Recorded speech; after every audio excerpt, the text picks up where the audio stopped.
अस्सलाम वालेकुम। आज का हमारा टॉपिक है स्टैक। तो बेसिकली स्टैक होता क्या है? A stack is a linear data structure. Linear data structure mean इसमें कोई हिरारी हम फॉलो नहीं करते, किसी भी पैटर्न को फॉलो नहीं करते। बस जो भी डाटा होगा वो विदाउट एनी किसी पैटर्न को फॉरवर्ड किए हुए, मतलब फॉलो किए हुए स्टैक में स्टोर होता जाएगा। ये दो पैटर्न्स को फॉलो करता है, एक last in first out and first in last out. इसका क्या मतलब है? मतलब फर्स्ट इन लास्ट आउट का मतलब है जो डाटा आपने फर्स्ट पे एंटर किया ना, सपोज दैट हमने 10 एंटर किया पहले, फिर 20, फिर 30, तो लास्ट जो फर्स्ट है ना, मतलब 10, तो वो लास्ट पे आउट होगा। और जो हमने लास्ट पे एंटर किया 30, वो फर्स्ट पे आउट होगा। इसकी बेसिकली मिसाल अगर हम अपनी रियल वर्ल्ड से लें तो एक तरह की है होटल में प्लेट्स की, कैसे मतलब प्लेट्स अरेंज करें। जो आप सबसे पहले प्लेट नीचे रखेंगे तो वो आपके सबसे एंड पे निकलेगी, और जो आप सबसे एंड पे प्लेट लिखेंगे वो सबसे पहले निकलेगी। तो ये बेसिकली स्टैक का काम है। स्टैक की टर्मिनोलॉजीज, मतलब स्टैक के अंदर फंक्शनैलिटीज़ जो हम यूज़ करेंगे वो ये है। सबसे पहले है पुश। पुश बेसिकली क्या? पुश एक ऐसा फंक्शन है जो हम स्टैक के अंदर डाटा को इनपुट करने की इंजर्शन के लिए यूज़ करते हैं। सपोज दैट जैसे हमने 10 इनपुट किया तो पुश के थ्रू किया, फिर उसके बाद अगर हमने इसको डाटा को पॉप करना है, डिलीट करना है स्टैक से, तो उसके लिए एक फंक्शन है जो पॉप का। ठीक है, ये remove elements from the stack. Then there is an another function called top. ये एक तरह का, जैसे लिंक लिस्ट में हम अपना हेड पॉइंटर यूज़ करते थे, वैसे हमारा टॉप जो होगा वो इसके पहले एलिमेंट को रिप्रेजेंट करेगा। इस टाइम टॉप -1 है। इनिशियली हम टॉप को -1 इसलिए रखेंगे क्योंकि हमारे पास कोई भी स्टैक के अंदर एलिमेंट नहीं, स्टैक खाली होगा। जब टॉप की वैल्यू -1 नहीं होगा, इसका मतलब होगा स्टैक के अंदर कोई ना कोई डाटा है। इस फुल का एक फंक्शन यूज़ करेंगे। इस फुल का फंक्शन हम क्यों यूज़ करेंगे? ताकि चेक करेंगे क्या हमारा स्टैक फुल तो नहीं है। अगर स्टैक फुल हो तो उसके अंदर कोई डाटा एंटर नहीं हो सकता। इस एम्प्टी का फंक्शन हम क्यों यूज़ करेंगे? चेक करेंगे कि क्या हमारा स्टैक खाली तो नहीं। अगर खाली हुआ तो एंटर डाटा करेंगे, अगर स्टैक खाली नहीं तो फिर हम डाटा एंटर नहीं कर सकते। ये 2-3 चेक्स हैं जो हम इम्प्लीमेंट करेंगे तो हमारा स्टैक भी इम्प्लीमेंट होगा। एक ओवरफ्लो का फंक्शन आ जाता है। ओवरफ्लो का फंक्शन इसीलिए हम लगाते हैं ताकि हमारा स्टैक ओवरफ्लो ना हो जाए। उसके बाद स्टैक की इम्प्लीमेंटेशन। अब स्टैक की इम्प्लीमेंटेशन दो तरीके से हो सकती है। ठीक हो गया। अब स्टैक या तो हम यूजिंग एरेज भी कर सकते हैं और बाय यूजिंग लिंक लिस्ट भी कर सकते हैं। एरेज में भी हम स्टैटिक एरेज के भी थ्रू कर सकते हैं, डायनामिक एरेज के भी थ्रू कर सकते हैं। और लिंक लिस्ट जो है, और लिंक लिस्ट के अंदर हम singly link list, doubly link list से कर सकते हैं स्टैक। और इसके बाद इसको हम कोड के साथ भी इम्प्लीमेंट करेंगे। बेसिकली स्टैक की एप्लीकेशंस जो हमारी रियल वर्ल्ड में हैं वो है undo operation and redo operation, जो हम अक्सर टाइपिंग के दौरान भी यूज़ करते हैं। ये स्टैक की एक तरह की एग्जांपल्स हैं। सपोज दैट टेक्स्ट एडिटर में MS वर्ड, नोट पैड वगैरह आ जाते हैं, उसमें स्टैक को यूज़ करते हैं। अगर कोई हमने वर्ड डिलीट कर दिया तो उसको रीडू करने के लिए मतलब वो एक तरह का आपका स्टैक में स्टोर हो रहा होता है। तो ये एक तरह का आप इसको रिलेट कर सकते हैं स्टैक के साथ। उसके बाद अनडू एग्जांपल है पॉप द लास्ट ऑपरेशन, और रीडू है पुश इट बैक अगेन, मतलब जो आपने अनडू किया वो उसे दोबारा से वापस लें। सही है। 1 2 3 स्टार्ट। अब हम करेंगे इसका कोडिंग इम्प्लीमेंटेशन होगी स्टैक की यूजिंग एरेज। ठीक हो गया। सबसे पहले हम ये फाइल्स लिखेंगे, hashtag include iostream using name space std। यहाँ पे एक फ़ाइल यूज़ करेंगे डिफाइन साइज़ के नाम से। बेसिकली हमने ये फ़ाइल इसलिए यूज़ की है कि अगर आप अपनी पूरी स्टैक की इम्प्लीमेंटेशन करने के बाद अपने वापस कोड पे आओ और आपको अगर स्टैक का साइज़ चेंज करना है तो आप डायरेक्ट इस फाइल पे आके यहाँ से अपना स्टैक का साइज़ चेंज कर सकते हैं।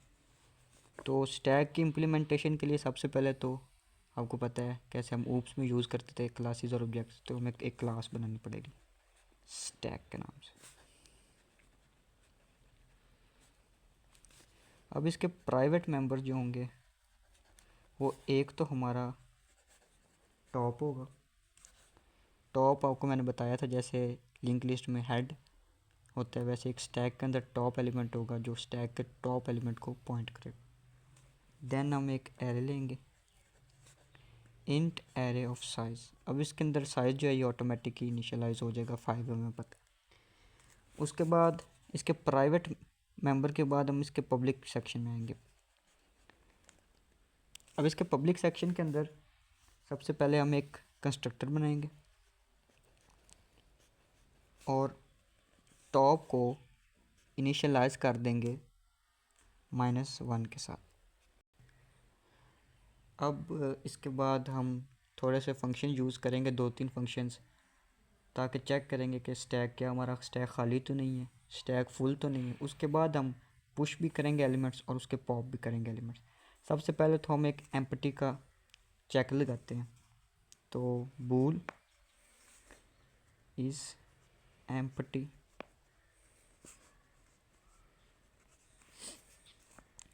अगर स्टैक एम्प्टी हुआ तो आपने क्या रिटर्न करना है, return top is equal to -1। इसका क्या मतलब हुआ कि हमारा स्टैक खाली है और जो इस टाइम टॉप है ना वो स्टैक की बकेट से बाहर है, माना टॉप अभी बाहर है, किसी भी वैल्यू को किसी भी पोजीशन को इनिशियलाइज नहीं कर रहा। देन आपने एक चेक लगाना है फुल का, वूल इज़ फुल। अगर स्टैक फुल हुआ तो तब आपने क्या करना है, रिटर्न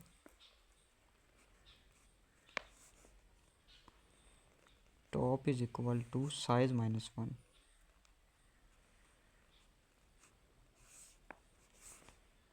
इसका क्या मतलब हुआ कि सपोज दैट हमारा स्टैक फुल है, इसमें सारी वैल्यूज़ पड़ी हैं, 10 पड़ा है, 20 पड़ा है, 30 पड़ा है, तो उस सूरत में हमने रिटर्न करना है कि top is equal to size -1, last element को टॉप पॉइंट आउट करे, ताकि हमें पता चले कि स्टैक इस टाइम फुल है, हम कोई एलिमेंट भी इंसर्ट नहीं कर सकते।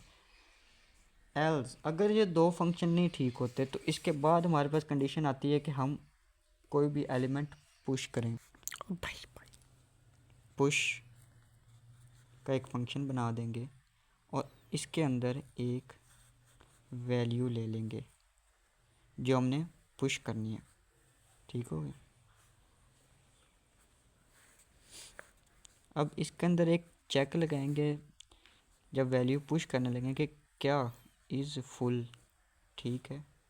अगर ठीक है तो हम लिख लेंगे cout stack is full, then we don't push any element. Otherwise, in else part, we push a element in the array plus top। इसका मतलब ये हुआ कि अगर स्टैक फुल नहीं है, टॉप की वैल्यू -1 है, एरे ऑफ ++1 मतलब टॉप की वैल्यू 1, टॉप की वैल्यू 1 होगी तो टॉप इधर आ जाएगा फर्स्ट पोजीशन पे और हमारा एक एलिमेंट पुश हो जाएगा इज़ इक्वल टू वैल्यू, मतलब वो वैल्यू चाहे 10 हो 20 हो, वो जो भी यूज़र नीचे से देगा वो हमारी क्या हो जाएगी, पुश हो जाएगी। स्टार्ट। अब हम देखेंगे डिलीशन ऑफ स्टैक एलिमेंट्स। अब इसके लिए हम एक पॉप का फंक्शन बनाएंगे, इंट पॉप। ये एक फंक्शन बन गया पॉप का जो हमारा स्टैक के अंदर जो एलिमेंट्स होंगे उन्हें डिलीट करेगा। इसके लिए भी पहले हमें चेक करना पड़ेगा कि क्या हमारा स्टैक एम्प्टी तो नहीं है, क्योंकि जब स्टैक ही एम्प्टी होगा तो हम डिलीट क्या करेंगे। स्टैक अगर एम्प्टी हुआ, if is empty then return, या फिर आपने सी आउट में क्या लिख देना कि स्टैक इज़ एम्प्टी, तो हम कोई भी एलिमेंट पॉप नहीं कर सकते। अदरवाइज़ एल्स पार्ट में आपने क्या करना है कि int value is equal to array of top, मतलब जो एरे ऑफ टॉप पे जो वैल्यू पड़ी है, चाहे वो फर्स्ट पड़ी है चाहे जो भी पड़ी है, क्योंकि टॉप तो उस टाइम रिसेंटली वैल्यू को पॉइंट कर रहा होता है, वो अपने एक तरह वैल्यू में स्टोर कर देनी है, ठीक है। और टॉप को -1 डिक्रीमेंट कर देना है ताकि टॉप लास्ट से ऐसे फर्स्ट की तरफ ट्राइवर्स करे, ऊपर से ऐसे मतलब नीचे की तरफ, और रिटर्न वैल्यू। अब ये वो वैल्यू है जो हमारी पॉप हुई है, चाहे वो 10 है, 20 है, 30 है। ये स्टैक है ना, 10 20, इस टाइम पॉप टॉप इसे कर रहा था पॉइंट, और इसकी जो 20 वैल्यू है वो हमारे वैल्यू वेरिएबल में स्टोर है, और टॉप को माइनस माइनस के तो टॉप इसे पॉइंट करने लग पड़ा, और ये जो वैल्यू थी ये यहाँ पे रिटर्न होगी या पॉप होगी, ये हमारा एल्स पार्ट आ गया। फर्दर देन हम इसका डिस्प्ले भी कराना है सारे को, मतलब जो भी वैल्यूज़ हमारी पुश हुई हैं पॉप स्टार्ट। अब हमारी वैल्यूज़ पुश भी हो गई हैं और पॉप भी हो गई। अब हम अपने स्टैक को डिस्प्ले कराना है, तो उसके लिए हम क्या बनाएंगे, एक डिस्प्ले का फंक्शन, डिस्प्ले।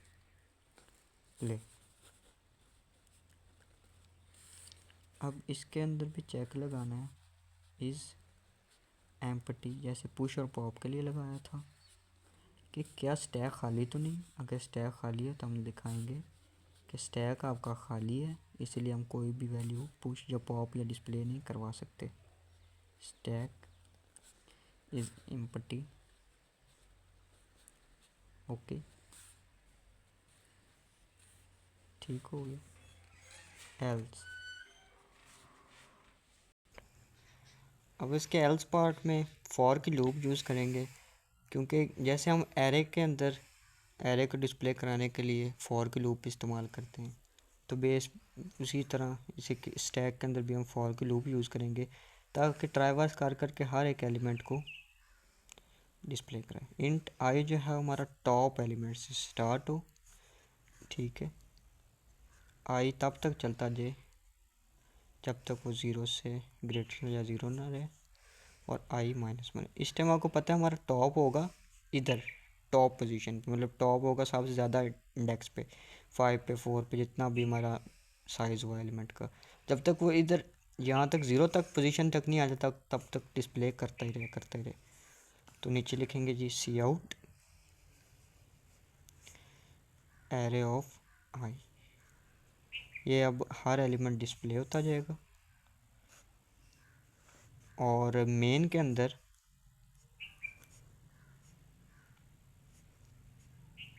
सबसे पहले हम एक ऑब्जेक्ट बना देंगे, OBJ ऑब्जेक्ट अपनी क्लास का, और अब हम सारी फंक्शनैलिटीज़ को कॉल करेंगे। OBJ dot push 10 start, OBJ dot push 20, अब 20 पुश हो जाएगा। अब जब पुश करेंगे 20 को, तो सबसे पहले पीछे आपको पता है चेक लगा हुआ है, सबसे पहले चेक करेगा कि क्या हमारा स्टैक खाली तो नहीं है। अगर स्टैक खाली हुआ तो वो रिटर्न कर देगा कि स्टैक खाली है, आप कोई चीज़ पुश या पॉप नहीं कर सकते। अगर ये ठीक हुआ, मतलब कि एल्स पार्ट चलेगा, तो तुम्हारा क्या होगा, स्टैक में 20 पुश हो जाएगा, फिर इससे नेक्स्ट 30 40 जहाँ तक मर्जी आप चलते रहें, उन्होंने पुश होते रहना। अब हम अगला जो फंक्शन कॉल करेंगे वो होगा पॉप का। जब हम पॉप करेंगे तो तब 10, सबसे पहले 20 निकलेगा, उसके बाद 10 निकलेगा, और फिर स्टैक एम्प्टी हो जाएगा। और इस सारे स्टैक को डिस्प्ले करने के लिए सबसे पहले हम OBJ डॉट डिस्प्ले का फंक्शन भी कॉल कर देते हैं। अब ये सारी थी हमारी implementation of stack using arrays. Then हम इम्प्लीमेंटेशन करेंगे स्टैक की यूजिंग लिंक लिस्ट। अब हम स्टैक की इम्प्लीमेंटेशन करेंगे बाय यूजिंग लिंक लिस्ट। आपको पता है लिंक लिस्ट के थ्रू स्टैक की इम्प्लीमेंटेशन, उसके लिए सबसे पहले हमें क्लास बनानी पड़ेगी, एक नोड क्लास, नोड के नाम से, ठीक हो गया। अब आपको पता है एक नोड जो होती है उसके अंदर दो चीज़ें होती हैं, एक उसका डाटा पार्ट होता है और उसका एक नेक्स्ट पार्ट होता है, जिसके अंदर हम नेक्स्ट नोड का एड्रेस स्टार्ट करते हैं। सबसे पहले जो नोड होती है, इसमें ये फ़र्क ये होगा एरे से कि इसकी जो फर्स्ट नोड होगी उसका नेक्स्ट पार्ट तो नल ही होगा, और वही नोड आपके टॉप को रिप्रेजेंट कर रही होगी। जैसे आपकी एक एरे के अंदर रिप्रेजेंटेशन हो रही है, तो वैसे ही आपकी अब लिंक लिस्ट में होगी। तो पहले जो हेड नोड होती थी हम उसे टॉप के नाम देंगे, ठीक है। एक नोड के नाम से क्लास क्रिएट की, उसके पब्लिक सेक्शन में सबसे पहले हम एक नेक्स्ट पॉइंटर ले लेंगे, नोड नेक्स्ट, ठीक हो गया।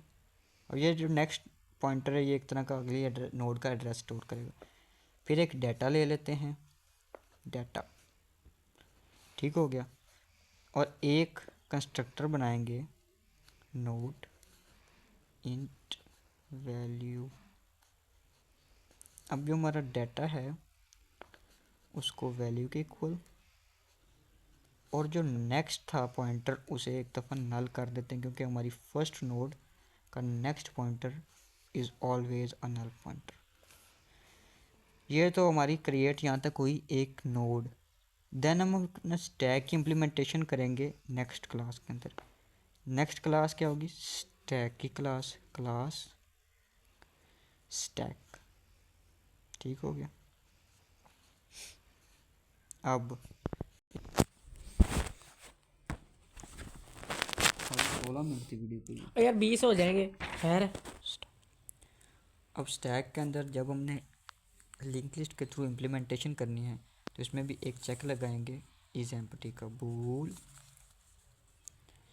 Is empty. अगर हमारा स्टैक खाली हुआ तो आपने रिटर्न कर देना है top is equal to null.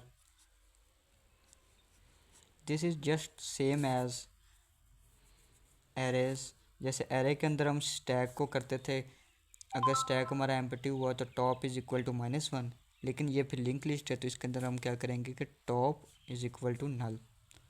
Then उसके बाद आपने एक पुश का फंक्शन बनाना है, इंट डी फॉर डाटा, ठीक हो गया।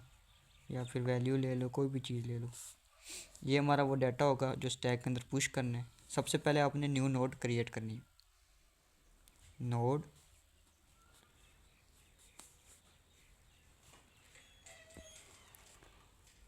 न्यू नोड पॉइंटर क्रिएट कर लिया, इक्वल टू न्यू नोड डी। अब ये हमारी एक डायनामिकली एक न्यू नोड क्रिएट हो गई है, ये डायनामिकली न्यू लिखा हुआ, जिसके हमने डाटा पार्ट में डी लिखवा दिया, ठीक हो गया। अब ये एक न्यू नोड क्रिएट होगी। अब न्यू नोड के नेक्स्ट पार्ट में हमें टॉप लिखवाना होगा। अगर हमारा स्टैक खाली नहीं, इसका मतलब इससे पहले कोई न एक नोड पड़ी है जिसका नेक्स्ट पार्ट नल है, ठीक हो गया। अब इससे पहले सपोज दैट इंजर्शन होगी किसी नोड की, तो इसके नेक्स्ट पार्ट में ये सपोज दैट ये टॉप है ना, इस टाइम टॉप। तो अब हम जब न्यू नोड एंटर करेंगे तो ये एक न्यू नोड 20 की होगी, ये 10 की। इसके नेक्स्ट पार्ट में पहले तो नल था, लेकिन अब नेक्स्ट पार्ट में हमें टॉप का एड्रेस रखवाना होगा।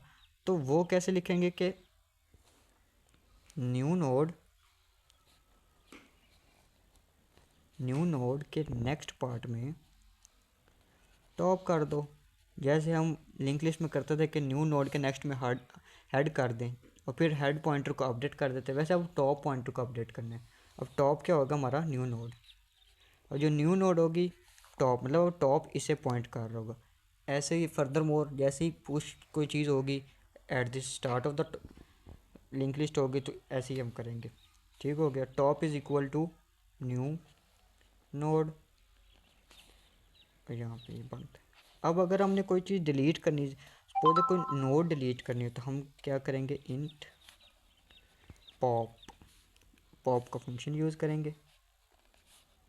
इफ़ जैसे एरे में किया था सेम वैसे फंक्शनैलिटीज़ यूज़ करनी है, और आपने चेक करना है सी आउट इज़ एम्प्टी, तो हमारा स्टैक इसका मतलब खाली है, तो हम लिखेंगे stack is empty, stack is empty, तो मतलब इसका मतलब लिंक लिस्ट हमारी एम्प्टी है, कोई भी नोड हम डिलीट नहीं कर सकते, ठीक हो गया।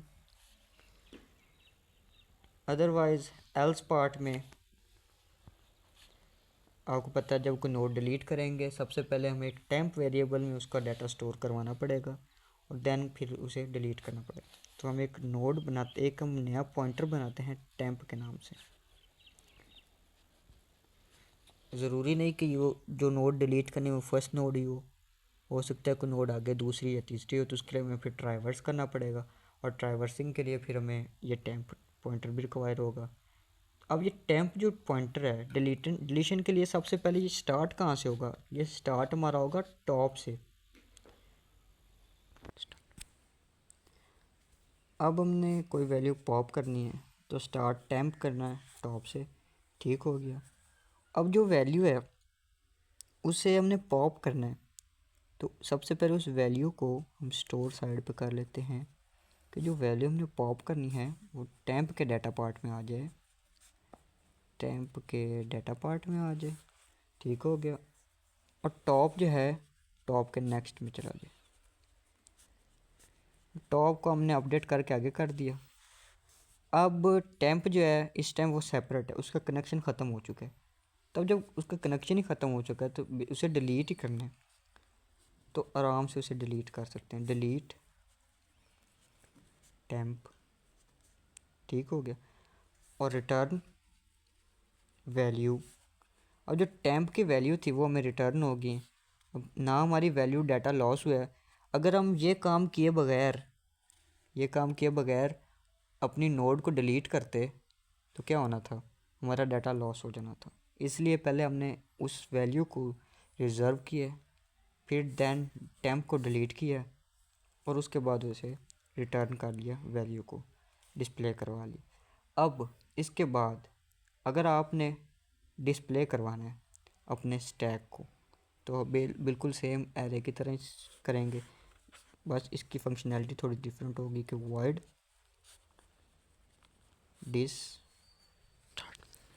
डिस्प्ले का फंक्शन यूज़ करेंगे, ठीक हो गया। चेक वैसे ही लगाएंगे इज़ एम्प्टी का, क्या हमारा स्टैक एम्प्टी तो नहीं। अगर एम्प्टी है तो cout stack is empty.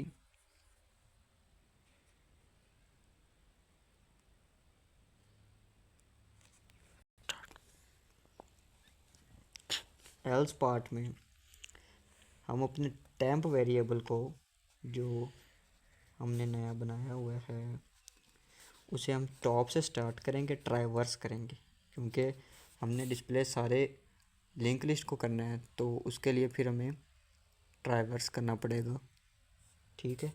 Top से स्टार्ट। अब जब हम एक लिंक लिस्ट को डिस्प्ले करवाते हैं तो हमें पता है हेड से शुरू करेंगे, सारे लिंक लिस्ट को डिस्प्ले करवाएंगे और एट द एंड तब तक चलेंगे जब तक हमारा टॉप नल नहीं हो जाता। टॉप नल का मतलब हमारे पूरी लिंक लिस्ट डिस्प्ले हो चुकी है, हमारी लिंक लिस्ट ख़त्म हो चुकी है। तो यहाँ पे एक चेक लगाएंगे वाइल तब तक चले ये जब तक टॉप हमारा नल नहीं हो जाता, ठीक हो गया। और सी आउट कराता जाए टेम्प का डाटा ड्यूरिंग ट्राइवर्सिंग, और temp is equal to temp का नेक्स्ट पार्ट, टेम्प का नेक्स्ट, ठीक हो गया। अब ये ट्राइवर्सिंग करता करता सारा डाटा डिस्प्ले करवा देगा। उसके बाद सेम हम मेन में आएंगे, इंट मेन, सबसे पहले अपना ऑब्जेक्ट बनाएंगे। अब डिस्प्ले करवाने के बाद हम अपने मेन में आएंगे और मेन के अंदर अपने तमाम तर फंक्शनैलिटीज़ को कॉल करेंगे, ठीक है। सबसे पहले तो हमने एक स्टैक ओबीजे एक हमारा ऑब्जेक्ट बन गया जो हमारी क्लास को रिप्रेजेंट करेगा। उसके बाद सबसे पहला फंक्शन तो था इज़ एम्प्टी का, जो हमारा कॉल हुआ और उसने चेक किया कि स्टैक हमारा एम्प्टी तो नहीं। उसके बाद हम अपनी वैल्यूज़ को पुश करना शुरू कर देंगे, OBJ dot push 10 just like array, OBJ dot push 20 up to so on, जितनी वैल्यूज़ मर्ज़ी पुश करते रहो वो आपकी लिंक लिस्ट के अंदर पुश होती रहेंगी at the start. And then आपने अगर वैल्यूज़ को पॉप करना है तो पॉप फंक्शन को करते जो कॉल, तो आपकी ये लिंक लिस्ट में से वैल्यूज़ डिलीट होती जाएंगी। अब आगे आप इसे चाहे अपनी लोकेशन भी दे सकते हैं कि हमारी इस लोकेशन पे डिलीट हो, वो भी कर सकते हैं काम। इसके अलावा आप डिस्प्ले वाली फंक्शन को कॉल करें ताकि हमारा पूरा स्टैक डिस्प्ले हो जाए। Display through link list. यहाँ तक थी हमारी स्टैक की इम्प्लीमेंटेशन यूजिंग लिंक लिस्ट। मैंने अपनी पूरी कोशिश की आपको समझाने की। अगर फर्दर आपको इसमें कोई मसला हो तो आप मेरे से कमेंट्स में रब्ता कर सकते हैं।